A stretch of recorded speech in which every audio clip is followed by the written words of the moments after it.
నమస్తే. ఇన్నాళ్ళు నన్ను సపోర్ట్ చేస్తూ, ఎంకరేజ్ చేస్తూ మీ ప్రేమని నాకు అందిస్తున్న ప్రతి ఒక్కరికి కృతజ్ఞతలు. అలాగే ఈ వీడియో కూడా ఖచ్చితంగా మీకు ఉపయోగపడుతుంది. లైక్, షేర్ అండ్ సబ్స్క్రైబ్ చేసి మీ సపోర్ట్‌ని నాకు అందించండి. అలాగే ఈ వీడియో పట్ల మీకున్న అభిప్రాయాన్ని కామెంట్ సెక్షన్‌లో కామెంట్ చేసి తెలియజేయండి. ఇప్పుడు వీడియోని చూద్దాం. నమస్తే. Welcome to our channel. నేను పద్మిని. ప్రస్తుతం మనతో పాటు ప్రముఖ astrologer, numerologist and life coach Sudha గారు ఉన్నారు. మాట్లాడదాం. సుధా గారు నమస్తే అండి. నమస్కారం పద్మిని. బాగున్నారా సుధా గారు? Fine fine. నువ్వు ఎలా ఉన్నావు? నేను బాగున్నాను. After long time. Correct correct. ఏయో పనులు తెలుసు కదా నీకే, ఆల్రెడీ చెప్పాను కదా. నడిచిపోతుంది అంతే, life has to go on. Good to see you again. Yeah, thank you. Right. మీరు చాలా ఏళ్ల నుంచి ప్రాక్టీస్ లో ఉన్నారు ఆస్ట్రాలజీ అనేది. అది నాకు తెలుసు. నాకు పర్సనల్ గా కూడా చాలా ఏళ్ల నుంచి కూడా పరిచయం మీరు. సో రాశి వైజ్ మనం ఒకసారి చూసుకుంటే చాలా మంది రాశి ప్రకారమే చూసుకుంటూ ఉంటారు. వాళ్ళ అంటే లగ్నం మేజర్ రోల్ ని ప్లే చేసినప్పటికీ చాలా మందికి తెలియదు. కానీ రాశి ఓకే, నక్షత్రం ప్రకారం కూడా రాశి ఉంటుంది కాబట్టి ఆబ్వియస్ గా మరి రాశి వైజ్ చూసుకుంటే ఏ రాశి వాళ్ళు ఏమేమి పరిహారాలు చేసుకోవాలి for the better well being అనుకోవచ్చు, లేకపోతే ఒక పీస్ఫుల్ లైఫ్ ని లీడ్ చేయడానికి అనుకోవచ్చు. అలాగే జమ్ స్టోన్స్ నాకైతే చాలా చాలా పర్సనల్ గా నేను చాలా నమ్ముతాను. మన దగ్గర జెమాలజిస్ట్ కూడా ఉన్నారు, సర్టిఫైడ్ జెమాలజిస్ట్ ఉన్నారు. అయితే మరి ఆ జమ్స్ కి గురించి కూడా మీరు వివరంగా ఒకసారి చెప్పండి సుధా గారు. మరి రాశి వైజ్ మాట్లాడుకుందాం. తప్పక రాశి వైజ్ వెళ్దాం, ఎందుకంటే వాళ్ళకి కూడా అర్థం అవుతుంది, ప్రేక్షకులకు అర్థం అవ్వాలి కదా. తప్పకుండా. సో వాళ్ళ నక్షత్రాలు తెలుస్తాయి కదా. సో దాన్ని బట్టి కాకుండా మనం డిఫరెంట్ గా చూస్తాము, బట్ మాట్లాడుకోవడం ఎందుకంటే 12 రాశులే కనుక దాని గురించి మాట్లాడుకోవాలి. కర్కాటక రాశి, ఈ కర్కాటక రాశి జాతకులు అసలు ఎలా ఉంటారు, అలాగే మీరు చాలా వివరంగా తెలియజేస్తున్నారు రాశి వైజ్ గా కూడా ఏ రాశి వాళ్ళు ఏమేమి జమ్ స్టోన్స్ ప్రత్యేకించి ధరించవచ్చు, అలాగే వీళ్ళ క్యారెక్టర్ ఎలా ఉంటుంది, ఎట్లాంటి రెమెడీస్ చేసుకోవచ్చు, అన్ని కలగలిపి చెప్తున్నారు. కాబట్టి ఆల్రెడీ 3 రాశుల గురించి మాట్లాడేసుకున్నాం. ఇక కర్కాటక రాశి గురించి ఒకసారి మీ ద్వారా. తప్పక కర్కాటక రాశి వాళ్ళ గురించి ఏం చెప్పాలి, చాలా బాగుంటారని చెప్పాలి ఫస్ట్. ఎందుకంటే వాళ్ళకి మనకి తెలుసు అధిపతి ఏమో చంద్రుడు అయ్యాడు. చంద్రుడు అంటే చల్లని చూపు, అంతే. అందరూ బాగుండాలి అనుకునే ఒక రాశి. నేను చాలా మంది చూసాను కర్కాటక రాశి వాళ్ళని. అసలు ఎంత నెమ్మదిగా నా కొడుకున్నాడు అందులో. నేను చెప్తున్నాను 3 కొడుకులు కదా, కొడుకుడు అందులోనే అందమైన దాంట్లోనే పడ్డారే. అదే. సో ఏంటంటే వీళ్ళకి ఇల్లుని చక్కదిద్దుకోవాలి, ఇంట్లో బాగుండాలి, అండ్ ఆల్సో అలాగే కుకింగ్, ఫుడ్, ఇలాంటి బిజినెస్ అన్ని సూట్ అవుతాయి. వాళ్ళకి నచ్చుతుంది కూడా యాక్చువల్ గాను. అలాగే ఆర్ట్ రంగం కూడా తక్కువేం కాదు. ఆర్ట్ రంగంలో ఉండే వాళ్ళు కూడా చాలా మంది, ఎస్పెషల్లీ పెయింటింగ్ కానీ ఏమైనా హాబీస్ చేయాలన్నా కానీ నాకు చాలా బాగా ముందుకు తీసుకెళ్తారు. ఎస్పెషల్లీ ఇంట్లో ఉన్న లేడీస్కి, మన ఇంట్లో ఉన్న లేడీస్ గురించి మాట్లాడుకోవాలి అంటే తప్పక పిల్లలు బాగుండాలి, పిల్లల్ని అందంగా తయారు చేయాలి. అలా మనం బయటికి తీసుకెళ్ళి అందంగా చూపించుకోవాలి, మన అందంగా చూపించుకోవాలి, మనం అందంగా ఉండాలి అంటే దాని మీద ధ్యాస పెడతారు. అపియరెన్స్ ఉండాలి, అట్ ద సేమ్ టైం ఇల్లు బాగుండాలి, నా ఇల్లు కూడా బాగుండాలి. అంటే ఏంటి, డెకరేటివ్ ఒక మెంటాలిటీ ఉంటుంది. ఆర్టిస్టిక్ గా ఉంటారా? Very artistic to a certain extent అని అనుకుందాము. కానీ ఏంటంటే వెరీ పర్టికులర్. అదొకటి ఆన్ ద ఫ్లిప్ సైడ్ మనం చెప్పుకోవాలి అంటే చాలా పర్టికులర్ గా ఉంటారు. నాకు ఇదే అంటే ఇది. సో అలా పర్టికులర్ గా కూడా ఉంటారు అనమాట. కానీ తల్లి అంటే చాలా ప్రీతి ఎక్కువ ఉంటుంది వీళ్ళకి. నేను అది చూసి అటాచ్మెంట్, ఆడ అవ్వచ్చు, మగ అవ్వచ్చు, unless until there is something different in the horoscope, అది మాత్రం ఉంటుంది. అండ్ ఆల్సో ఏంటి, చల్లని చూపు అన్నాను కదా, ఆ చల్లని చూపు మనకి తప్పక కావాలి, ఎందుకంటే అన్నీ కావాలి కదా లైఫ్లో. సో ఆ క్లోజ్నెస్ అనేది, ఆ రిలేషన్షిప్ అనేది మెయింటైన్ చేస్తూ ఉంటారు, విచ్ ఐ హావ్ సీన్ చాలా మంది. ఆశ్లేష ఇందులోనే వస్తుంది కదా, కానీ ఏంటంటే మళ్ళా బుధుడు అధిపతి డిఫరెంట్ ఉంటుంది కొంచెం, పునర్వసు వస్తుంది మళ్ళా. సో పుష్యమే ఉంటుంది, శని స్టార్. సో ఇవన్నీ ఉంటాయి కనుక సో ఒక్కొక్క స్టార్కి డిఫరెంట్గా ఉంటుంది. కానీ జనరల్గా మనం మాట్లాడుకుంటున్నాం కనుక దీనికి పర్ల్ ఇస్తాం. అంటే ఏంటి, బటన్ పర్ల్. నేను అంట నీటి ముత్యం అంట. నీటి ముత్యం ఎలా ఉంటుంది అసలు, తెల్లగా కాదు, లైట్ గోల్డెన్ కలర్ లో ఉంటుంది, చాలా బాగుంటుంది చూడ్డానికి.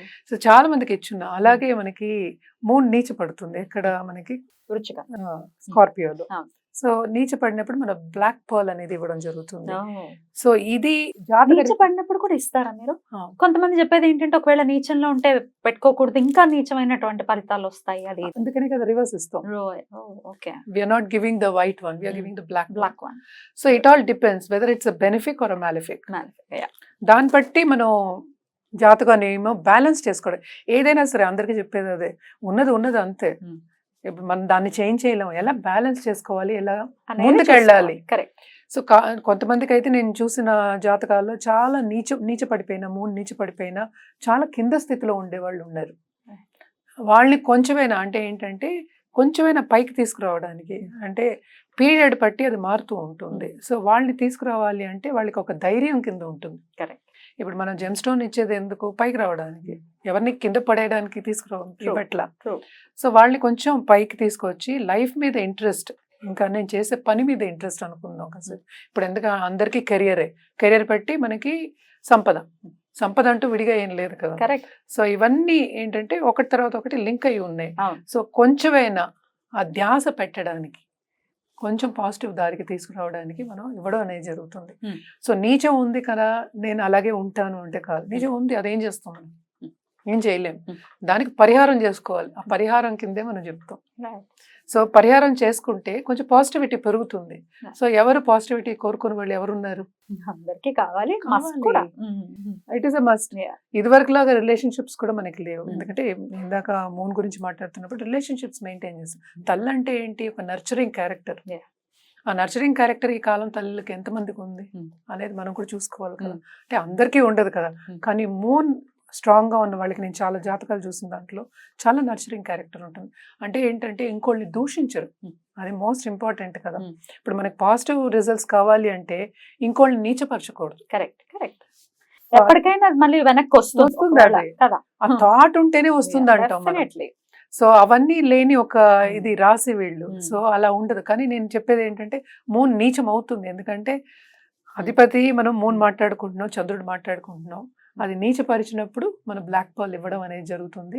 At the same time malefic places లో, ప్లస్ ప్లేసెస్ కాకుండా మైనస్ ప్లేసెస్ లో ఉంటే కూడా ఇవ్వడం అనేది జరుగుతుంది అనమాట. ఇచ్చున్నాను కూడా నేను, వాళ్ళు బాగానే ఉన్నారు కూడా ఇప్పటి వరకు. సో అలా అది ఏంటంటే మనం 20 క్యారెట్స్ పైన చెప్తాం, బటన్ పర్ల్ ఇస్తాం అనమాట. సో అది కూడా గోల్డ్ లోనే ఎక్కువ చెప్తాం. ఇవన్నీ ఏంటంటే బెనిఫిక్ ప్లానెట్స్, అంటే మంచి చేసే ఒక గ్రహాలు, ఇవి మంచి గ్రహాలు అంటూ ఉంటాం. సో గోల్డ్ లో ఎక్కువ పెట్టుకోమంటాం అనమాట. అండ్ సిల్వర్ లో ఇచ్చే ఛాన్సెస్ అంటే ఇందాక నీచపరిచినప్పుడు సిల్వర్ అనేది చెప్తాం. ఈ కాలంలో ఏంటంటే పంచలోహాలు కూడా చెప్పవలసి వస్తుంది. ఎందుకంటే గోల్డ్ అందలం ఎక్కింది ఇప్పుడు. 78,000 లక్షకు కూడా వెళ్తుంది అని అంటున్నారు. లక్షకి వెళ్తుంది. ఈ మంత్ తగ్గుతుందంట, కొంచెం తగ్గుతుంది. సో ఈ మంత్ తగ్గుతుంది అంటారు. అది కూడా ఏంటంటే కాంబినేషన్, మళ్ళీ రాహు జూపిటర్ కాంబినేషన్ వస్తే గోల్డ్ పెరుగుతుంది, మళ్ళీ పెరిగిపోతుంది.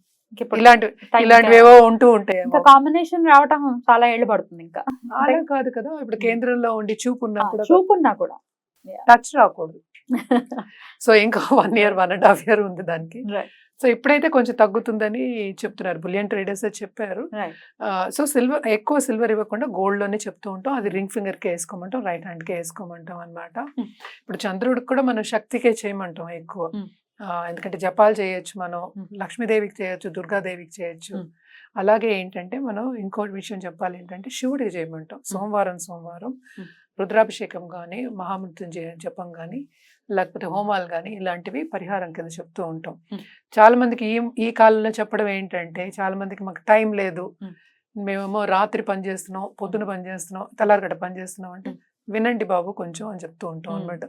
అట్లీస్ట్ వినండి, it will give you positive అవుతాయి.